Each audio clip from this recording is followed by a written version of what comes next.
Hi friends, welcome back to Rashmi tutorial. एबे आमे science रो किछि क्वेश्चन डिस्कशन करिबा जोटा कि वेरी वेरी इंपोर्टेंट सबु कॉम्पिटिटिव एग्जाम पाइका।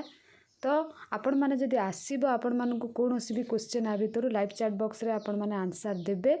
आउ जदि भी न आसीबो किछि असुविधा नै, आज भी जाई कि आपण माने प्रिपेयर करि परिबे। एटा होची साइंस रो लाइफ साइंस उपरे हैला कि सेही उपरे मु एबे आपण मानक सहित डिस्कशन करिबी। तो जदि आपण माने आम चैनल नुआ अच्छी ताले प्लीज सब्सक्राइब करी पाखरे थिबा बेल आइकन टी को प्रेस कर दिंतु एंड ऑल नोटिफिकेशन क्लिक कर दिंतु जहाँद्वारा ए टाइप रो कॉम्पिटिटिव एग्जाम पाइका जो भी लाइव क्लास करी तार नोटिफिकेशन सर्वप्रथम आपण मानक पाखरे पहुँची पारिबो।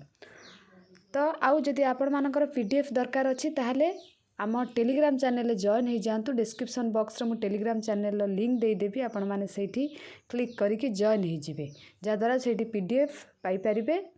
सांगे सांगे अपलोड हुएनी, किछि समय पर अपलोड हबा, आपण माने सेठू पीडीएफ पाई परिबे।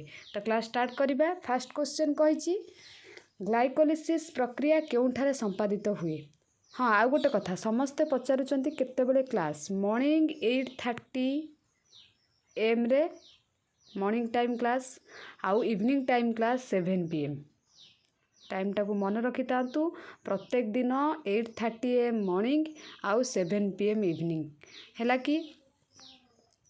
तो फर्स्ट क्वेश्चन ग्लाइकोलिसिस प्रक्रिया केउठारे संपादित हुए।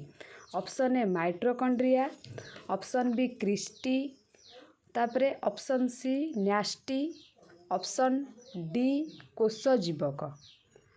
तो आर आंसर होची ऑप्शन डी कोष जीवक। तापरे नंबर 2 पाइरुविक अम्ल केउठारे इथानॉल रे परिणत हुए। ऑप्शन ए ईस्ट कोष, ऑप्शन बी पेशी कोष, option C mitochondria, option D Golgi body. आ जार आंसर होची ईस्ट कोष। नेक्स्ट आसिला 3 नंबर साइट्रिक अम्ल चक्र जीवकोशर केउठारे संगठित हुए। Option A mitochondria, option B न्यास्टी, option C Golgi body, option D ribosome. आ जार आंसर होची option A mitochondria. Next 4 number citric अम्ल चक्रर अन्य नाम कौन। ऑप्शन ए केल्विन चक्र, ऑप्शन बी अम्लजान चक्र, ऑप्शन सी क्रेब्स चक्र, ऑप्शन डी अंगारकाम्ल चक्र। आ जार आंसर होची क्रेब्स चक्र, ऑप्शन सी क्रेब्स चक्र। तापरे 5 नंबर शोषणर क्यों पर्याय रे जल प्रस्तुत हुए माने क्यों प्रणाली रे। Option A glycolysis, option B citric अम्ल चक्र, ऑप्शन सी संभातन, ऑप्शन डी इलेक्ट्रोन परिवहन संस्था। आ जार आंसर होची आपण मानकर इलेक्ट्रोन परिवहन संस्था। 6 नंबर जोक काहा द्वारा श्वासक्रिया करे। ऑप्शन ए श्वासरंध्र, ऑप्शन बी चर्म, ऑप्शन सी गाली, ऑप्शन डी फुसफुस। एटा भेरी भेरी इंपोर्टेंट, प्रायतः बेंग पड़े, बेंग काहा द्वारा श्वासक्रिया करे किंतु एटा जोक पचारची। जोकटा आपण मानकर आंसर होची से चर्म द्वारा हैला, जोक चर्म द्वारा श्वासक्रिया करे। तापरे 7 नंबर कहिची गोटे एटीपी अणु भांगी एडीपी और पीआई रे परिणत हेले केते किलो जूल शक्ति निर्गत हुए। 29.5, 30.5, 32.5, 35.5। जार आंसर होची 30.5। जदि आपण माने चैप्टर टी बुझीबा को चाहुचंती, चैप्टर टी बुझी नाहंती, मते कमेंट सेक्शन में कमेंट करिवे। मु चैप्टर टा आउ थरे अलगा क्लास रे गोटे आनिकी आपण मानकु बुझेई देबी सो दैट सब आंसर आपण माने दे परिबे। तापरे 8 नंबर लैक्टिक अम्ल अणुरे केतोटी अंगारक परमाणु थाए। Option A 1, option B 2, option C 3, option D 4। आ जार आंसर होची ऑप्शन सी 3। नेक्स्ट आछिला 9 नंबर ग्रसनीर पछ कांथरे कौन थाए। ऑप्शन ए श्लैष्मिक झिल्ली, option B glottis, option C gullet, option D tonsil.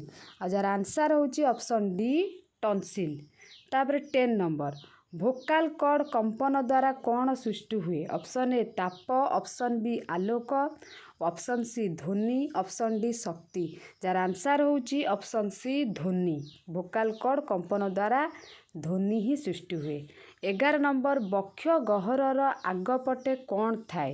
Option A sternum, option B ମଧ୍ୟଛଦା, ଅପସନ୍ ସି ପଞ୍ଜରା ହାଡ଼, ଅପସନ୍ ଡି ମେରୁଦଣ୍ଡ।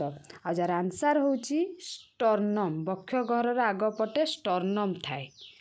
ତାପରେ 12 ନମ୍ବର କେଉଁ ଜୀବ ଶରୀରରେ ବାୟୁ ଅପଜୀବୀ ଶୋଷଣ ହୋଇଥାଏ?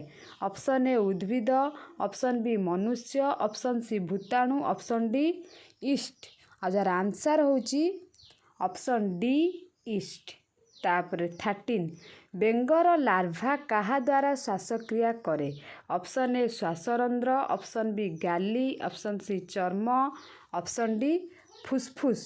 ଆଉ ଯାହାର ଆନ୍ସର ହେଉଛି ଆପଣମାନଙ୍କର ଗାଲି। ବେଙ୍ଗର ଲାର୍ଭା। ଖାଲି ଦୁଇଟା କ୍ୱେଶ୍ଚନ୍ ହେଇପାରିବ, ବେଙ୍ଗ କାହା ଦ୍ୱାରା ଶ୍ୱାସକ୍ରିୟା କରେ, ଆଉ ଗୋଟେ ବେଙ୍ଗର ଲାର୍ଭା। ଖାଲି ଯଦି ବେଙ୍ଗ କଥା ପଚରା ହେଇଥାନ୍ତା ତାହେଲେ ଚର୍ମ ହେଇଥାନ୍ତା, ଯେହେତୁ ବେଙ୍ଗର ଲାର୍ଭା କହିଛି ଏଠି ଗାଲି ଦ୍ୱାରା ସେ ଶ୍ୱାସକ୍ରିୟା କରେ। ତାପରେ 14 ନମ୍ବର କେଉଁ ଜୀବ ଫୁସଫୁସ୍ ଦ୍ୱାରା ଶ୍ୱାସକ୍ରିୟା କରେ? ଏଇଟା ବି ଗୋଟେ VBI ଇମ୍ପୋର୍ଟାଣ୍ଟ। ତ ଅପସନ୍ ଏ ମାଛ, ଅପସନ୍ ବି ଅସରପା, ଅପସନ୍ ସି ବାଦୁଡ଼ି, ଅପସନ୍ ଡି ଜିଆ। ଏଇଟା ଆପଣମାନେ ଜାଣିଛନ୍ତି, ଫିର୍ ବି ମୁଁ କହିଦେଉଛି ବାଦୁଡ଼ି ଫୁସଫୁସ୍ ଦ୍ୱାରା ଶ୍ୱାସକ୍ରିୟା କରେ। ତାପରେ 15 ନମ୍ବର ହିମୋଗ୍ଲୋବିନ୍ ରକ୍ତର କେଉଁଠାରେ ଥାଏ? ଶ୍ଵେତ ରକ୍ତ କଣିକା, ନା ପ୍ଲେଟଲେଟ୍, ନା ନେଷ୍ଟି, ନା ଲୋହିତ ରକ୍ତ କଣିକା? ଯାହାର ଆନ୍ସର ହେଉଛି ଲୋହିତ ରକ୍ତ କଣିକା।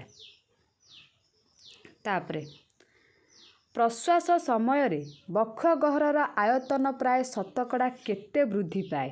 Option A 10, option B 20, option C 25, option D 30। ଆଉ ଯାହାର ଆନ୍ସର ହେଉଛି ଅପସନ୍ ବି 20। ପ୍ରଶ୍ୱାସ ସମୟରେ ଗୋଟେ ବକ୍ଷ ଗହ୍ୱରର ଆୟତନ 20% ଥାଏ ବା ବୃଦ୍ଧି ପାଏ। 17 ନମ୍ବର ନିଶ୍ୱାସରେ ଉଦରୀୟ ମାଂସପେଶୀର କି ପରିବର୍ତ୍ତନ ହୁଏ? ଅପସନ୍ ଏ ଶିଥିଳନ ଘଟେ, ଅପସନ୍ ବି ସଂକୋଚନ ଘଟେ, ଅପସନ୍ ସି ବୃଦ୍ଧି ପାଏ, ଅପସନ୍ ଡି ସଳଖ ହୁଏ। ତ ଆର ଆନ୍ସର ହେଉଛି ଆପଣମାନଙ୍କର ଅପସନ୍ ବି ସଂକୋଚନ ଘଟେ। ହେଲା କି? ତ ନେକ୍ସଟ ଯିବା ଆମେ ଏବେ 18 ନମ୍ବର ପାଖକୁ। 18 ନମ୍ବର ଆପଣମାନଙ୍କର କହିଛି ଶ୍ୱାସକ୍ରିୟାରେ ଫୁସଫୁସ୍, କୋଟରିକା ଓ ରକ୍ତଜାଲକ ମଧ୍ୟରେ କେଉଁ ଗ୍ୟାସରେ ବିନିମୟ ଘଟିଥାଏ? O2 ଓ CO2, O2 ଓ H2, CO2 ଓ H2, O2 ଓ CO। ତ ଆର ଆନ୍ସର ହେଉଛି ଆପଣମାନଙ୍କର 18 number A O2 O CO2। Next ବାୟୁ ଅପଜୀବୀ ଶୋଷଣରେ କ'ଣ ଉତ୍ପନ୍ନ ହୁଏ? ଗ୍ଲୁକୋଜ, ଅପସନ୍ ବି ସାଇଟ୍ରିକ୍ ଅମ୍ଳ, ଅପସନ୍ ସି ଅକ୍ଜାଲିକ୍ ଏସିଡ୍ ଅମ୍ଳ, ଆଉ ଅପସନ୍ ଡି ଇଥାନଲ। ଆଉ ଯାହାର ଆନ୍ସର ହେଉଛି ଆପଣମାନଙ୍କର ଅପସନ୍ ଡି ଇଥାନଲ। ହେଲା କି? ତାପରେ 20 ବାୟୁ ଉପଜୀବୀ ଶୋଷଣରେ କେତୋଟି ATP ଅଣୁ ଉତ୍ପନ୍ନ ହୁଏ? Option A 28, option B 38, option C 2, option D 36। ଆଉ ଯାହାର ଆନ୍ସର ହେଉଛି ଆପଣମାନଙ୍କର ଅପସନ୍ ବି 38। 21 ଶକ୍ତି ମୁଦ୍ରା କାହାକୁ କୁହାଯାଏ? Option A ATP, option B ADP, option C NADH2, option D FADH2। ତ ଯାହାର ଆନ୍ସର ହେଉଛି ଶକ୍ତି ମୁଦ୍ରା ATPକୁ ହିଁ କୁହାଯାଏ। ଏଇଟା ଆପଣମାନେ ସ୍କୁଲ ଲେବୁଲରୁ ଜାଣିଛନ୍ତି। ନେକ୍ସଟ ହେଉଛି ଶୋଷଣର ପ୍ରଥମ ପର୍ଯ୍ୟାୟରେ କ'ଣ ହୁଏ? ସୁରାସାର କିରଣ, option A, option B citric ଅମ୍ଳ ଚକ୍ର, option C glycolysis, option D lactic ଅମ୍ଳ କିରଣ। ଆଉ ଯାହାର ଆନ୍ସର ହେଉଛି glycolysis, option C.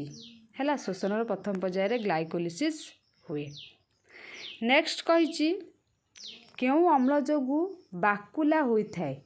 Acetic, option A, option B lactic, option C citric, option D pyruvic. ତ ଆର ଆନ୍ସର ହେବ ଆପଣମାନଙ୍କର ଲାକ୍ଟିକ୍ ଅମ୍ଳ ଯୋଗୁଁ ବାକୁଲା ହୋଇଥାଏ।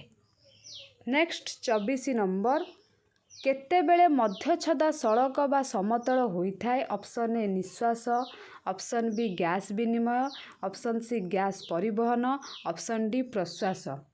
ତ ଆର ଆନ୍ସର ଆପଣମାନଙ୍କର ହେଉଛି ଅପସନ୍ ଡି ପ୍ରଶ୍ୱାସ। ହେଲା କି? प्रश्वास मध्यछदा सड़क बा समतल होता है। प्रश्वास नेला बेले जिते प्रश्वास नि जाए से मध्यछदार सड़क बा समतल होता है। तापर आसिला उद्भिद क्यों प्रक्रिया रे परिवेशरू अम्लजान ग्रहण करिथाए?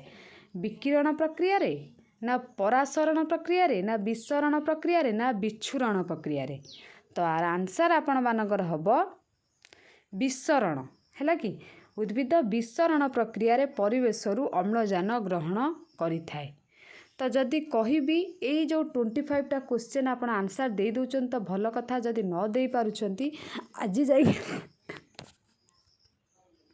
तो जदि न दे पारुचंती आंसर ये 25 टा क्वेश्चन रो 10th क्लास रो शोषण चैप्टर लाइफ साइंस बुक ने आसबे निज सान भाई भूण मान पाखरु घर पाखरे थिबे तो निज घरे भी थिबे कि 10th क्लास पिला कौन करिवे एसएससी सॉरी आपण मानकर लाइफ साइंस हैला कि तो जो 10th पिलांकर लाइफ साइंस रो सेकेंड चैप्टर शोषण तो यही चैप्टरटा को आपण माने यदि पूरा कवर करदेबे क्वेश्चन गुड़ाक सब आंसर दे पारिबे। बुझिपारछंती कहीं ना आपण मानकर भेरी भेरी इंपोर्टेंट जो 6 क्लास रु 10th जाए सबू साइंस यदि कवर करदेव तारी भितर ही क्वेश्चन आसब, अलग किसी आसबनी। जदि अलग आसब +2 किसी आसब ना कि अलग ना। आपण मैंने जब शोषण चैप्टर टी कंप्लीट करदेवे ये क्वेश्चन गुड़ाक सब आंसर देदेवे। ये तो थिला 25 टा चैप्टर आउरी 25 टा क्वेश्चन मु आसंता काली आपण मानक पाइका नहीं आसबी।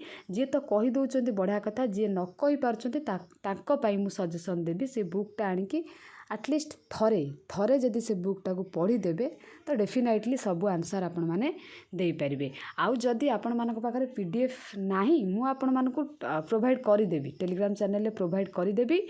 आउ जदि चैप्टरटा बुझिबार अछि ताहले कमेंट सेक्शन में कमेंट करिवे, मु बुझेई देबी।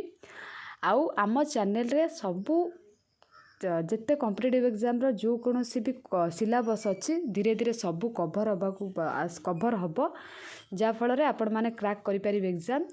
आरआई रो एग्जाम भी आगो को आसूची आपण मानकर अगस्ट 29 रे तो ताकू भी आमे कभर करिबा।